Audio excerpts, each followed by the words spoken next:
أعوذ بالله من الشيطان الرجيم. بسم الله الرحمن الرحيم.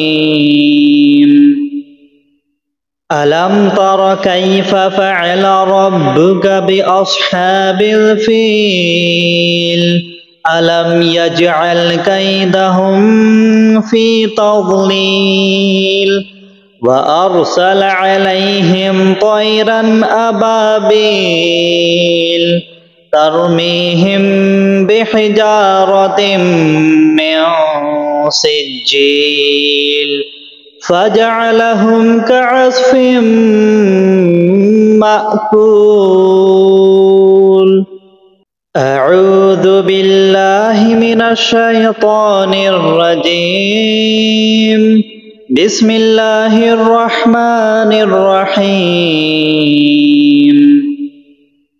ألم تر كيف فعل ربك بأصحاب الفيل ألم يجعل كيدهم في تضليل وأرسل عليهم طيرا أبابيل ترميهم بحجارة من سجيل فجعلهم كعصف